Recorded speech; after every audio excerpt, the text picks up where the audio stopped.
तो साथ में सब फुल एचपी कौन सा समझ पढ़ रहे हैं, लिंकेज आइसोमेरिक, जो एग्जाम का और क्वेश्चन है। तो वह कोऑर्डिनेशन कंपाउंड जिसके पास केमिकल फॉर्मूला सेम की डिफरेंट सेम, लेकिन अलग अलग है क्या, लिगेंड का अटैचमेंट, मतलब लिगेंड का जुड़ने का टेंडेंसी अलग अलग है। यहाँ पर देखो कोबाल्ट एक है तो कोबाल्ट एक है, एनएच सेंट्रल में कोबाल्ट है तो यहाँ पर कोबाल्ट लिखिए, पांच और एक 6 ठो लिगेंड है मेरा, 5 और 1 6 लिगेंड, यहाँ पर 6 लिगेंड बनाना पड़ेगा। ठीक है, एक लिगेंड, एक coordinate bond, 2 coordinate bond, 3 coordinate bond, 4 coordinate bond, 5 coordinate bond, 6 coordinate bond. और कोऑर्डिनेट बॉन्ड को इस तरह एरो दिखाते हैं, 6 ठो कोऑर्डिनेट बॉन्ड है तो यहाँ पर 6 ठो एरो दिखा दिए। NH3 5 गो है, फिलहाल NO2 ग्रुप पे आ रहा है तो डोनर एटम नाइट्रोजन नहीं है तभी डोनर एटम नाइट्रोजन दिखा दिए। NH3 5 था तो डोनर एटम नाइट्रोजन है तो सबसे पहले डोनर एटम नाइट्रोजन को यहाँ दिखाएं, डोनर एटम नाइट्रोजन है तो यहाँ पर डोनर एटम नाइट्रोजन को दिखाएंगे, डोनर एटम नाइट्रोजन है तो डोनर एटम नाइट्रोजन को दिखा दिए। यहाँ पर भी डोनर एटम नाइट्रोजन था तो डोनर एटम नाइट्रोजन लिखा है, यहाँ पर भी डोनर एटम नाइट्रोजन था, डोनर एटम नाइट्रोजन लिखा दिया। अब इसको एंड में बनाने जा रहे फिगर, सेंटीमीटर कोबाल्ट है तो सेंटीमीटर कोबाल्ट लिख दिए, 5 और 1 6 को लिखेंगे, 1 2 3 4 5 6 और सभी कौन सा बॉन्ड बना रहे हैं, कोऑर्डिनेट बॉन्ड। तो कोऑर्डिनेट बॉन्ड कैसे बनता है, लोन पेयर डोनेट करने से। अब यहाँ नाइट्रो ग्रुप जोड़े हैं, यहाँ पर डोनर एटम नाइट्रोजन है नाइट्रो ग्रुप में, अभी डोनर एटम नाइट्रो ग्रुप में ऑक्सीजन है, कौन है ऑक्सीजन। NH3 5 गो था तो ये एक NH3 2 NH3 योग्य आपका 3 NH3 योग्य आपका 4 NH3 योग्य आपका 5 NH3। देखो यहाँ पे निकल रहा है आंसर, एक कोबाल्ट एक कोबाल्ट, ठीक है, केमिकल फॉर्मूला यहाँ सेम है, 1 2 3 4 5 लिगेंड, 1 2 3 4 5 लिगेंड, पांचों लिगेंड मेरा सेम है, पांचों लिगेंड पर डोनर एटम सिक्वेंस क्या है, नाइट्रोजन एटम। नाइट्रो ग्रुप में डोनर एटम नाइट्रोजन है, लेकिन दूसरा लिगेंड की तरफ गए तो डोनर एटम को ऑक्सीजन मिल गया, मतलब दोनों का केमिकल फॉर्मूला सेम है, लेकिन जुड़ा हुआ जो एमिडेंट लिगेंड है उसके साइड क्या है, अलग अलग। एक बार डोनर एटम नाइट्रोजन बन जा रहा है नाइट्रो ग्रुप पे, एक बार डोनर एटम ऑक्सीजन बन जा रहा है। ये दोनों को आपस में लिंकेज आइसोमर बोलते हैं और होने वाली घटना को लिंकेज आइसोमेरिज्म कहते हैं। नेक्स्ट एग्जाम का आपका होट क्वेश्चन है दोस्त, कोऑर्डिनेशन आइसोमेरिक। कौन सा आइसोमेरिक, कोऑर्डिनेशन आइसोमेरिक। इसका लैंग्वेज बोलो, coordination compound having the same chemical formula but different cationic and anionic complex of ligand। अब देखो नॉर्मल यहाँ पे देखते हैं, CO3 है, CO के NH3 का होल 6 यहाँ पर, CONH3 का होल 6, यहाँ पर CONH3 का होल 6 लिख दिए। एंड के रूप में सेंट्रल मेटल, ये कोऑर्डिनेशन एस्पेयर हो गया, सेंट्रल मेटल के रूप में कोबाल्ट नहीं है, अभी मेरे पास क्या है, क्रोमियम। लिगेंड के रूप में अमाइन नहीं है, लिगेंड के रूप में मेरा साइनो, तो यहाँ पर लिख दिए साइनो। तो हमको 2 कॉम्प्लेक्स लेना है, एक कैटायनिक कॉम्प्लेक्स एक एनायनिक कॉम्प्लेक्स, और दोनों कॉम्प्लेक्स का भी रिजल्ट आपको तैयार करना है। कौन कौन है, CO का NH3 का होल 6 है, यहाँ पर कोऑर्डिनेशन एस्पेयर बनाया है, योग्य कोबाल्ट। अब मैं यहाँ पे दोस्त मामला, ये CN का होल 6 है, इस NH3 का होल 6 पर आके बैठ जाता है, यहाँ पर लिख दिया CN का होल 6, इसके पास क्रोमियम था, यहाँ पर लिख दिया क्रोमियम। अब देखो मामला, ये NH3 का होल 6 है, ये क्रोमियम के बगल में जाके बैठ गया, यहाँ पर NH3 का होल 6 लिख दी। अब देखो मामला, अच्छा से कॉन्सेप्ट सुनो, समझें तो फंस जाएगा परीक्षा में। क्यों यहाँ पे मामला, ये कैटायनिक कॉम्प्लेक्स था, ये एनायनिक कॉम्प्लेक्स था, उधर गए, इधर देखो यहाँ पे मामला। तो हम लोग की दुनिया में होता है क्या कि हम लोग अक्सर कोई दोस्त है, दोस्त मान लो किसी से बात कर रहा है तो हम लोग कभी कभी हम भी बात किए कर लेते हैं, तो उसी तरह की जिंदगी यहाँ पर हो रहा है। कोबाल्ट में पहले अमाइन से बात करता था, क्रोमियम साइनो से बात करता था, लेकिन ये भी 6 गो लिगेंड, ये भी 6 गो लिगेंड। तो अब क्या करता है, ये कोबाल्ट ये क्रोमियम आपस में दोस्त थे, दोनों मिले तो बोले यार तू अपन वाला लिगेंड से क्रोमियम बोलता तू कोबाल्ट को कि तुम अपन वाला अमाइन लिगेंड से थोड़ा सा बात कराओ रे, मेरा दिन अच्छा गुजरेगा। तो कोबाल्ट भी बोलता है कि अरे तुम अपना वाला भी लिगेंड सबको बात कराओ ना, मेरा रात अच्छा बीतेगा। यहाँ पर देखो मामला, कोबाल्ट था तो कोबाल्ट लिख दिए, ठीक है। अब क्रोमियम के पास जो 6 लिगेंड था वो आज रात को कोबाल्ट से बात करने लगा, और यहाँ पर जो क्रोमियम था तो क्रोमियम बोलता है कि हमारे पास मन नहीं लग रहा है तो दोस्तों से बात करेंगे। तो क्रोमियम क्या करता है, अमाइन वाला 6 लिगेंड से बात करने लगा। इससे को क्या डिसाइड हुआ, देखो दोनों कंपाउंड का, ये कैटायनिक कॉम्प्लेक्स है, ये एनायनिक कॉम्प्लेक्स है, दोनों कॉम्प्लेक्स कंपाउंड का मॉलिक्यूलर फॉर्मूला आपका सेम है। और यहाँ पर देख क्या रहे हैं कि लिगेंड का ट्रांसफर हो रहा है, एक लिगेंड दूसरे लिगेंड के पास जा रहा है, दूसरा लिगेंड दूसरे लिगेंड के पास जा रहा है, मतलब यहाँ लिगेंड का एक्सचेंज हो रहा है और दोनों का केमिकल फॉर्मूला सेम है। और यहाँ पर लिगेंड का ट्रांसफर हो रहा है, एक बार साइनो लिगेंड कोबाल्ट के पास पहुंचा, एक बार अमाइन लिगेंड क्रोमियम के पास पहुंचा। तो एक ऐसा कोऑर्डिनेशन कंपाउंड जिसका केमिकल फॉर्मूला सेम हो लेकिन कैटायनिक और एनायनिक कॉम्प्लेक्स में लिगेंड का एक्सचेंज हो जाता हो, उसी को कोऑर्डिनेशन आइसोमर्स कहते हैं। और होने वाली घटना को कोऑर्डिनेशन आइसोमेरिज कहते हैं। अब बोलना चालू करो। आइसोमेरिक कोऑर्डिनेशन कंपाउंड 2 प्रकार का, जिस तरह मेरे क्लास के 2 कंपोनेंट है, मुर्गा और मुर्गी, उसी तरह आइसोमेरिक के 2 कंपोनेंट है, एक स्ट्रक्चरल आइसोमेरिक में एक स्टीरियो आइसोमेरिक। स्ट्रक्चरल आइसोमेरिक में 4 प्रकार का, पहला आयनोजेशन आइसोमेरिक, दूसरा हाइड्रेट या सॉल्वेंट आइसोमेरिक, तीसरा लिंकेज आइसोमेरिक, चौथा कोऑर्डिनेशन आइसोमेरिक। स्टीरियो आइसोमेरिक 2 प्रकार का, पहला ज्योमेट्रिकल आइसोमेरिक, दूसरा ऑप्टिकल आइसोमेरिक। तो फिलहाल हमारे आयनोजेशन आइसोमेरिक में बोलो, coordination compounds having the same chemical formula but they give different ions in water molecule are known as ionization isomers, and the phenomenon is known as ionization isomerism. Example बोलो, CO NH3 का whole 5 Br SO4 and CO NH3 का whole 5 SO4 and Br। दूसरा isomeric कौन सा था, hydrate या solvent isomeric. तो बोलो, coordination compounds having the same chemical formula but they give different water molecule as ligand are known as linkage solvent isomers, and this phenomenon is known as hydrate isomeric।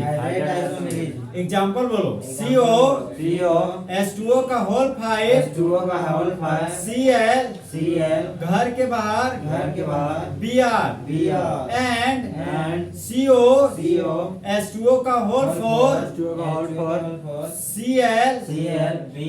Cl Br and water molecule. Next isomeric कौन सा है, linkage isomeric. तो बोलो, sorry coordination compound having the same chemical formula but they give different attachment side of ligand to the central metal are known as linkage isomers, and this phenomenon is known as linkage isomeric।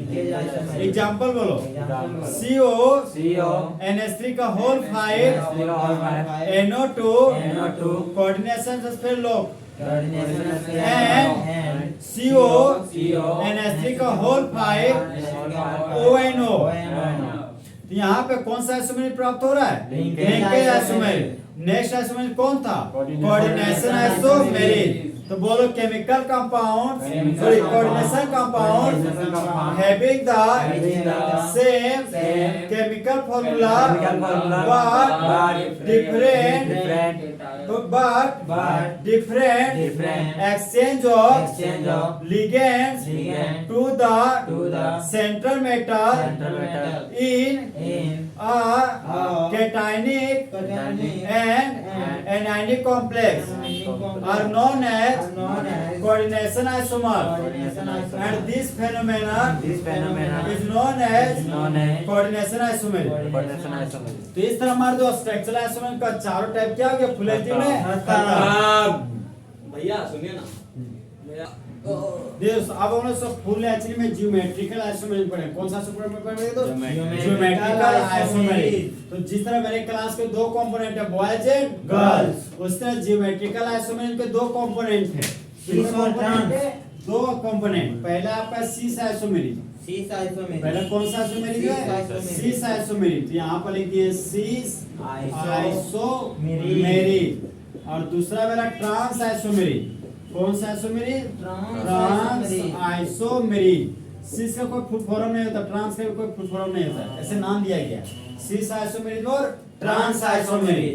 जहाँ पर सीस का मतलब होता है same side, सीस का मतलब same side और trans का मतलब अपोजिट साइड, ट्रांस का मतलब अपोजिट साइड। जो सेम साइड अपोजिट साइड क्या लिख रहे हैं सभी को एग्जांपल से हम लोग एग्जांपल की ओर बढ़े। ठीक है दोस्त, यहाँ पर सबसे पहले हम लिखे CO, क्या लिखे CO। यहाँ NH3 का होल 4 था, क्या था NH3 का होल 4 और यहाँ पर Cl2 था तो Cl2 लगा दिए। ओके, अब देखिए यहाँ मुंडी पर एक प्लस था, कौन सा प्लस था एक प्लस, यहाँ पे माइनस हो जाएगा तो +2 और +1 +3 तो कवाल को सिर्फ +3 आ गया। सेंट्रल मेटल कवाल था, यहाँ पर सेंट्रल मेटल कवाल लिख दी। ठीक, NH3 4 गो है, 4 और 2 6 लिगेंड है, लिगेंड 6 मतलब कोऑर्डिनेशन नंबर 6, कोऑर्डिनेशन नंबर 6 तो कोऑर्डिनेट बोर्ड 6 बनेगा। देखो यहाँ पे एक कोऑर्डिनेट बोर्ड, दो कोऑर्डिनेट बोर्ड, तीन कोऑर्डिनेट बोर्ड, चार कोऑर्डिनेट बोर्ड, पांच कोऑर्डिनेट बोर्ड, ये 6 कोऑर्डिनेट बोर्ड। कोऑर्डिनेट बोर्ड को कंप्लीट हेड एरो से दिखाते हैं, यहाँ पर कंप्लीट हेड एरो लगा दिए। ठीक, अमाइन 4 गो था, एक अमाइन, दो अमाइन, ये 3 अमाइन। देखो यहाँ पे हाइड्रोजन दिखाना गलत हो जाएगा, नाइट्रोजन की ओर से दिखाना, क्योंकि नाइट्रोजन के पास लोन पेयर होता है, ये लोन पेयर कोबाल्ट को डोनेट करता है और यहाँ पर कोऑर्डिनेट बोर्ड बनाता है। यहाँ पर अमाइन का लिखिए NH2। अब ये दोस्त जो कम क्लोरीन रहेगा ना 2 वाला उसी पर फोकस करना। क्लोरीन 2 होता है, यहाँ पर छुचे 2 क्लोरीन लिखिए। ठीक, इसी क्लोरीन को तुम यहाँ ना तो ऐसे भी लिख सकता है, इस तरह भी लिखेगा तो यही मीनिंग हो गया। NH3 तो NH3 को तुम यहाँ भी लिख सकता है, यहाँ पर प्लस साइड था तो यहाँ पर इस तरह ब्रैकेट दिया और प्लस साइड दिया, इसका मतलब ये कंप्लीट ब्रैकेट पूरा यहाँ भी दिए पूरा यहाँ भी दिए। ठीक है, और यहाँ पे एंड का साइन दे दिए। कोबाल्ट था तो यहाँ पे लिख दिए कोबाल्ट, इसी का दूसरा फॉर्म देखो। अब ट्रांस वाला फॉर्म बना रहे हैं, यहाँ पे देखो Cl अगल बगल था, अब Cl एक बार ऊपर रहेगा और एक बार Cl नीचे रहेगा। NH3 था मेरे पास 4 गो, ये एक NH3, 2 गो अमाइन और ये हो गया मेरा तीसरा अमाइन और ये हो गया मेरा चौथा अमाइन। और यहाँ पर पॉजिटिव चार्ज तो कोऑर्डिनेशन एस्पेक्ट के बाद तो पॉजिटिव चार्ज लिख। अब देखो सीस का मतलब सेम साइड, तो यदि 6 ठो लिगेंड हो और 6 लिगेंड में जिसके पास 2 लिगेंड होता है उसी पर फोकस हमेशा करना सीस और ट्रांसफर बताने के लिए। तो 2 लिगेंड है तो 2 लिगेंड देखिए भाई, 2 लिगेंड था दोनों लिगेंड को सेम साइड लगा दिए। जब 2 लिगेंड सेम साइड लगे हो तो उसको बोलते हैं सीस आइसोमर और होने वाले घटना को सीस आइसोमेरिक बोलते हैं। और जब 2 सेम लिगेंड को अपोजिट साइड लगा देते हैं, तो जब 2 सेम लिगेंड अपोजिट साइड लगा रहता है तो उसको बोलते हैं ट्रांस आइसोमर। बाकी जैसा वैसा का वैसा लिख देंगे। ओके, तो कंफ्यूजन? अब देखो मामला यहाँ पे कोई कंफ्यूजन नहीं है तो बोलो geometrical isomer how many types? 2 types. पहला टाइप सीस आइसोमेर, दूसरा type trans isomer. Let me know the isomeric in which 2 identical ligands are attached to the central metal to the same side is known as cis isomer। to same ligand same ligand attached to attached to the the central metal central metal with the help of with the help of opposite side opposite is side known as is known as transisomer. transisomer. And this phenomenon And this phenomenon is known as is known as transisomery. transisomery. दोस्त question यहाँ में क्या पूछता है लिखेगा right the one example of, तो इतना तुमको दे देगा और ये तुमको स्ट्रक्चर बनाना पड़ेगा दोनों, और एग्जाम में 1 नंबर मिलेगा, ठीक है। एक नंबर हाँ घुसा हुआ दिमाग में। घुस गया। ऑब्जेक्टिव है भैया एक नंबर। फुल एचडी में ऑप्टिकल आइसोमेरिक पढ़ने जा रहे हैं, ठीक है दोस्त। देखिए यहाँ पे ये मैंने एक लाइट लेने जा रहे हैं जिस लाइट को बोलते हैं ऑर्डिनरी लाइट। ये फिजिक्स में भी पढ़ा हुआ ये कॉन्सेप्ट, इसको बोलते हैं ऑर्डिनरी लाइट। पता है ऑर्डिनरी लाइट क्या होता है? सो क्या पढ़ा फिजिक्स में? चारों तरफ फैलता है। हाँ इसको बोलते हैं ऑर्डिनरी लाइट। ये तुम पढ़ा होगा ऑप्टिक्स वाला में। ऑर्डिनरी लाइट एक ऐसा लाइट जिसका डायरेक्शन अलग अलग दिशाओं में हो, उसको ऑर्डिनरी लाइट बोलते हैं। इसको बोलते हैं सामान्य लाइट। अब ऑर्डिनरी लाइट है, ऑर्डिनरी लाइट है, यहाँ पर एक दिए एक निकोल प्रिज्म, निकोल प्रिज्म यहाँ पर लिख दिए निकोल प्रिज्म। निकोल प्रिज्म एक तरह का इंस्ट्रूमेंट है। तो ऑर्डिनरी लाइट जब निकोल प्रिज्म से पास हुआ तो पास होने के बाद क्या देखते हैं कि जो लाइट का जो डायरेक्शन अभी अलग अलग दिशाओं में था ना, अब लाइट का डायरेक्शन एक फिक्स दिशा में हो गया। तो जब लाइट का डायरेक्शन मेरा एक फिक्स दिशा में हो जाता है ना, तो इसको बोलते हैं पीपीएल लाइट। कौन सा लाइट? PPL light. मतलब इसको बोलते हैं प्लेन पोलराइज लाइट। कौन सा लाइट बोलते हैं? Plane polarise light. अब देखो मामला, फिर प्लेन पोलराइज लाइट को हम सॉल्यूशन ऑफ सबस्टांस से पास कराते हैं। सॉल्यूशन ऑफ सबस्टांस, सबस्टांस के रूप में जो घोल होगा वह लैक्टिक एसिड का होता है। जनरली लैक्टिक एसिड का रहते हैं, वैसे कोई भी तुम सोल्यूशन लोगे ना कोई दिक्कत नहीं। फिलहाल हम किसका ले रहे हैं? लैक्टिक एसिड का। और लैक्टिक एसिड आपका मिल्क में पाया जाता है और मेलोनिक एसिड आपका एप्पल में पाया जाता है। एग्जाम में क्वेश्चन पूछता है कि मेलोनिक एसिड का स्ट्रक्चरल फॉर्मूला लिखे 1 नंबर में ऑर्गेनिक केमिस्ट्री। तो फिलहाल प्लेन पोलराइड लाइट को जब सबस्टांस के घोल से पास करते हैं तो यहाँ पे 2 केस प्राप्त होता है। कितना केस प्राप्त होता है? 2 केस। देखो ये मेरा प्लेन पोलराइड लाइट था, तो यहाँ पर बना दी ये मेरा प्लेन पोलराइड लाइट हो गया और ये मेरा प्लेन पोलराइड लाइट हो गया। तो इसको डॉटेड लाइन से दिखा दिए। ओके, अब देखो मामला क्या होता है। जब प्लेन पोलराइड लाइट को सबस्टांस के सॉल्यूशन से पास कराते हैं ना, तो यहाँ पर क्या होता है? देखो यहाँ पर लाइट का डायरेक्शन राइट साइड हो जा रहा है। लाइट का डायरेक्शन राइट साइड होता है। तो जब लाइट का डायरेक्शन राइट साइड हो जाता है कंपेयर टू पिछला लाइट में, प्लेन पोलराइड लाइट की तुलना में जब लाइट का डायरेक्शन क्लॉकवाइज हो जाता है तो उसको बोलते हैं डेक्स्ट्रो। क्या बोलते हैं? डेक्स्ट्रो। और डेक्स्ट्रो को डेक्स्ट्रो रोटेटरी, और डेक्स्ट्रो रोटेटरी को सिंबल होता है डी।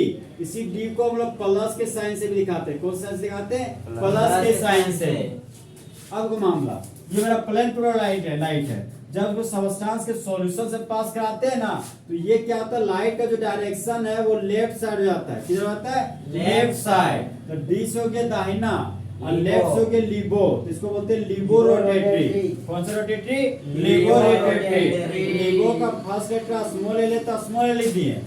अगर डेक्स्ट्रो का सिंबल मेरा पॉजिटिव से इंडिकेट करते हैं तो लिबो को हम लोग नेगेटिव से इंडिकेट करते हैं। ओके, तो बताओ ऑर्डिनरी लाइट को किससे पास किए? निकोल प्रिज्म से।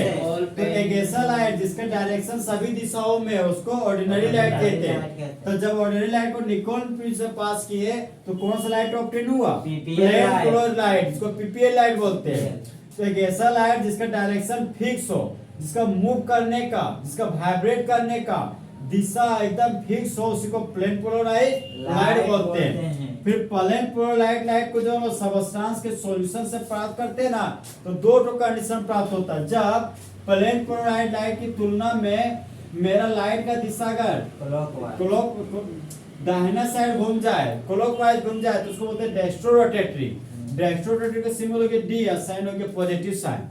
जब प्लेन पोलराइड की तुलना में लाइट का डायरेक्शन दाहिना ना घूम के बायां घूम जाए तो उसको बोलते हैं लिबो रोटेटरी, जिसका सिंबल होता है स्मॉल एल और नेगेटिव चार्ज। तो कौन सा लाइट लिए थे?